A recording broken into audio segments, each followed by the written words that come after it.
Doctor Pramod ഇൻസ്റ്റിറ്റ്യൂട്ടിൻ്റെ യൂറോളജിയിലേക്ക് സ്വാഗതം.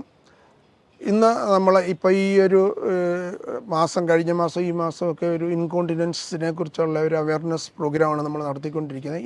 Urinary incontinence ഞാൻ പറഞ്ഞു പല വിധത്തിലുണ്ട്. അതിൽ ഒരെണ്ണം സ്ട്രെസ് യൂറിനറി ഇൻകോണ്ടിനൻസ്. അത് കഴിഞ്ഞ ദിവസം വന്നപ്പോൾ ഒരു പേഷ്യൻ്റ് ഇങ്ങനെ പറഞ്ഞു, അത് ഈ സ്ട്രെസ് യൂറിനറി ഇൻകോണ്ടിനൻസ് ഒരുവിധം പല സ്ത്രീകളിലും ഇത് കാണാറുണ്ട്. പല കാരണങ്ങൾ കൊണ്ട് ഇതുണ്ടാകും. പക്ഷേ പലപ്പോഴും ഇത് ഡോക്ടറോട് പറയാനായിട്ട് അവർ മടിക്കും. ഒന്നത്. രണ്ട്, ചിലപ്പോൾ ഇത് ട്രീറ്റ്മെൻ്റ് ഒന്നും ഇല്ലാതെ നമ്മൾ ഇങ്ങനെ വെച്ചുകൊണ്ടിരിക്കും. പക്ഷെ അത് വളരെ കൂടുതലായിട്ട് എഴുന്നേറ്റാൽ ഉടനെ മൂത്രം പോകുന്നു എന്നുള്ളൊരു സ്റ്റേജ് വരുമ്പോഴായിരിക്കും നമ്മളെ കാണാൻ വരുന്നത്. പക്ഷേ ഇത് എന്താണെന്നുള്ളത് മനസ്സിലാക്കി ഇതിൻ്റെ തുടക്കം തന്നെ ചികിത്സിച്ചാൽ ചിലപ്പോൾ മരുന്നുകൊണ്ട് തന്നെ ഇത് മാറും. അല്ലെങ്കിൽ ചെറിയ ഒരു കീഹോൾ സർജറി വല്ലതും ചെയ്ത് കഴിഞ്ഞാൽ കംപ്ലീറ്റ് ആയിട്ട് മാറും. സ്ട്രെസ് യൂറിനറി ഇൻകോണ്ടിനൻസ് എന്ന് പറയുന്നത് സാധാരണ നിലയിൽ നമ്മൾ നടക്കുകയോ അല്ലെങ്കിൽ യാത്രകൾ ചെയ്യുമ്പോഴോ ഒന്നും നമുക്ക് യൂറിൻ പോകത്തില്ല. സ്ട്രെസ്സ്, എന്തെങ്കിലും ഒരു സ്ട്രെസ്സ്, നമ്മുടെ സ്ട്രെസ് എന്ന് പറയുന്നത് വയറിന് സ്ട്രെസ്സ് കൊടുക്കുക. വയറിനൊരു ബലം കൊടുത്തു കഴിഞ്ഞാൽ വയറിനകത്ത് പ്രഷർ കൂടും. പ്രഷർ കൂടുമ്പോൾ ആ പ്രഷർ നമ്മൾ ബ്ലാഡറിലോട്ട് ട്രാൻസ്മിറ്റ് ചെയ്യും. അപ്പോൾ ബ്ലാഡറിനകത്ത് യൂറിൻ ഉണ്ടെങ്കിൽ ഈ പ്രഷർ ബ്ലാഡറിനെ ചെന്ന് പ്രസ് ചെയ്യുമ്പം എന്താ പറ്റുമെന്ന് ചോദിച്ചാൽ, നമുക്ക് യൂറിൻ പിടിച്ച് വെക്കണമെന്ന് തോന്നിയാലും ആ മസിലിന് അത്രയും പവർ കിട്ടത്തില്ല. അപ്പോൾ യൂറിന് അറിയാതെ പോകും. എക്സാമ്പിളായിട്ട് പറഞ്ഞാൽ ചുമയ്ക്കുമ്പോൾ ചിലപ്പോൾ ചുമയ്ക്കുമ്പോഴോ തുമ്മുമ്പോഴോ ഒക്കെ യൂറിന് പിടിച്ചു വയ്ക്കാൻ വയ്യാതെ വരും. രണ്ട് കാരണങ്ങളുണ്ട്. ഒന്ന്, ഈ യൂറിൻ പിടിച്ചു വയ്ക്കാനുള്ള സ്പിങ്ഡർ വീക്കാകും. സ്പിങ്ഡർ വീക്കാകുന്നതുകൊണ്ടാണ് ബ്ലാഡർ പ്രസ് ആകുമ്പോഴത്തേക്ക് ഉടനെ തന്നെ യൂറിൻ വെളിയിലോട്ട് പോകുന്നു.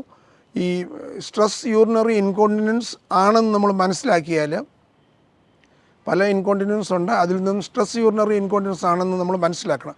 സ്ട്രെസ് യൂറിനറി ഇൻകോണ്ടിനൻസ് ഉണ്ടാകുന്നത് സാധാരണ സ്ത്രീകളിലാണ്. അതായത് പ്രസവം കഴിഞ്ഞാലാണ് സാധാരണ ഇത് കാണുന്നത്. അങ്ങനെയുള്ളവരിലാണ് ഇത് വളരെ കോമൺ ആയിട്ട് കാണുന്നത്. അപ്പോൾ എന്തോ പറ്റുമെന്ന് ചോദിച്ചാൽ, നോർമൽ ഡെലിവറി ഒക്കെ ആണെങ്കിൽ ഈ പെൽവിസൊക്കെ എക്സ്പാൻഡ് ചെയ്ത് കഴിഞ്ഞാൽ അതിൻ്റെ മസിൽസ് ഒക്കെ ചിലപ്പോൾ കുറച്ചൊന്ന് വീക്കാവുന്നിരിക്കും. അതിനെക്കാട്ടി പ്രധാനപ്പെട്ടത് പെൽവിക് ഫ്ലോർ. അത് പല സ്ട്രക്ചേഴ്സുമായിട്ടുണ്ടായതാണ് പെൽവിക് ഫ്ലോർ. പെൽവിക് ഫ്ലോർ വീക്കായി കഴിഞ്ഞാൽ ഈ ബ്ലാഡറിലെ യൂറിൻ പിടിച്ചു വയ്ക്കാനുള്ള പവർ കിട്ടത്തില്ല. ചുമയ്ക്കുകയോ തുമ്മുകയോ അല്ലെങ്കിൽ നല്ലപോലെ ശക്തിയായിട്ട് ചിരിക്കുകയോ ഒക്കെ ചെയ്ത് കഴിഞ്ഞാൽ ഈ യൂറിൻ ബ്ലാഡറിൽ നിന്ന് വെളിയിൽ പോകും. അതാണ് സ്ട്രെസ് യൂറിനറി ഇൻകോണ്ടിനൻസ്. ഇതിന് വളരെ ഫലപ്രദമായ ചികിത്സ ഉണ്ട്. എയർലി സ്റ്റേജ് ആണെങ്കിൽ കുറച്ച് എക്സസൈസും മരുന്നും കൊണ്ട് മാറും. പക്ഷേ അതും കഴിഞ്ഞിട്ടുള്ള ഒരു സ്റ്റേജ് ആണെങ്കിൽ ഇത് കംപ്ലീറ്റ് ആയിട്ട് മാറുന്നതിന് ഒരു TOT, ട്രാൻസ് ഒബ്റ്റുറേറ്റഡ് ടേപ്പ് എന്ന് പറഞ്ഞ ഒരു കീഹോൾ സർജറി ഉണ്ട്. വളരെ ചെറിയൊരു ഓപ്പറേഷനാണ്. അത് റെസ്റ്റൊന്നും വേണ്ട.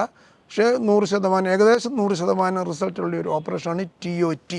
അത് സ്ട്രെസ് യൂറിനറി ഇൻകോണ്ടിനൻസ് ആണെന്ന് ഡയഗ്നോസ് ചെയ്ത് കഴിഞ്ഞാൽ ട്രീറ്റ്മെൻറ്റ് വളരെ എളുപ്പമാണ്. നന്ദി. മറ്റൊരു വിഷയമായി വീണ്ടും കാണാം.